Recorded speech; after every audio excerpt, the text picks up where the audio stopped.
మీకు విషయం తెలుసా? భూమి మీద పుట్టిన ప్రతి ఒక్కరూ ధనవంతులే. అదేంటబ్బా ప్రతి ఒక్కరు ధనవంతులే, అందరూ రిచ్చే. ఎలా రిచ్ అనేది నేను ఇప్పుడు మీకు చెప్తాను చూడండి. మనం రిచ్ అంటే ఓన్లీ డబ్బులు ఉన్నవాడే రిచ్ అనుకుంటాం. కాదు. భగవంతుడి దృష్టిలో అందరూ సమానమే. భగవంతుడు అందరికీ ఏదో విధంగా ఒక్కొక్కరికి ఒక్కొక్కటి ఇస్తాడు. ఎలాగంటే ఇప్పుడు కొంతమంది పూరి గుడిసెలో ఉంటారు. వాళ్ళ అనుబంధాలు బంధాల్లో చాలా రిచ్. ఏంటంటే వాళ్ళ పూరి గుడిసెలో ఉన్నా సరే ఏంటంటే కలిసి అందరూ భోంచేస్తారు, సరదాగా నవ్వుకుంటారు, సరదాగా అందరూ ఒకటే చోట ఉంటారు, అందరూ పడుకుంటారు, అందరూ భోంచేస్తారు. అనుబంధాలు చాలా బలంగా ఉంటాయి వాళ్ళల్లో. సో వాళ్ళు అనుబంధాలు బంధాల పరంగా చాలా రిచ్. ఇవి మనము డబ్బు ఉన్న వాళ్ళ దగ్గర ఉండవు. కలిసి భోంచేయలేరు, కలిసి స్పెండ్ చేయలేరు, ఇలా ఇలా ఉంటుంది.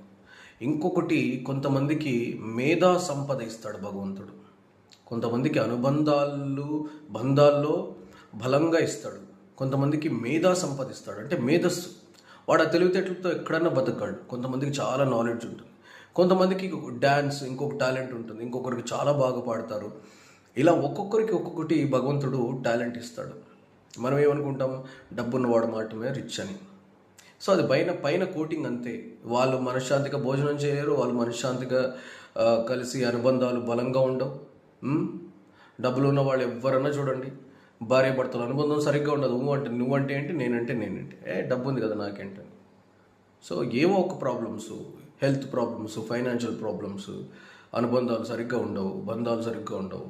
సో ఇలాగా భగవంతుడు కొంతమందికి మేధా సంపాదిస్తాడు, కొంతమందికి మంచి టాలెంట్ ఇస్తాడు, కొంతమందికి మానసిక, కొంతమంది ఆరోగ్యం సంపూర్ణంగా ఆరోగ్యంగా ఉంటారు.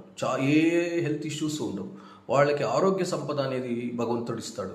కొంతమందికి ఆరోగ్య సంపద ఇస్తాడు, కొంతమందికి మేధా సంపద ఇస్తాడు, కొంతమందికి అనుబంధాలు బంధాలు ఇలాంటి సంపదను ఇస్తాడు, కొంతమందికి మానసిక ప్రశాంతత, ఏ ఇబ్బందులు లేవు ఇలాంటి సంపదను ఇస్తాడు, కొంతమందికి టాలెంట్ని ఇస్తాడు, సో కొంతమందికి డబ్బుని ఇస్తాడు. సో భగవంతుడు ఏం పిచ్చివాడు కాదు, ఎవరికి ఏది ఇవ్వాలో అది ఇస్తాడు. భగవంతుడి దృష్టిలో అందరూ సమానమే. కొంతమందికి అమ్మాయిల అట్రాక్షన్ చాలా బాగుంటుంది, కానీ వాడికి మనశ్శాంతి ఉండదు. కొంతమందికి ఏ అమ్మాయిల అట్రాక్షన్ లేనివాడు జీవితంలో ఒక టార్గెట్ పెట్టుకొని ఒక టాప్ స్టేజ్లో ఉంటాడు. ఇలా ఒక్కొక్కరికి ఒక్కొక్క టాలెంట్ ఉంటుంది. దాన్ని మనం సద్వినియోగపరచుకొని దాంతో సంతృప్తి, ఆత్మ సంతృప్తి అనేది ఉంటుంది కదా. మనకు భగవంతుడు ఇది ఇచ్చాడు, అందమైన కుటుంబం ఇచ్చాడు. మేబీ డబ్బున్న వాడికి అది లేకపోవచ్చు. మనకు ఆరోగ్యాన్ని ఇచ్చాడు. ఎంతోమంది అనారోగ్యాలతో బాధపడుతున్నారు, మనం సంపూర్ణంగా ఆరోగ్యంగా ఉన్నాం.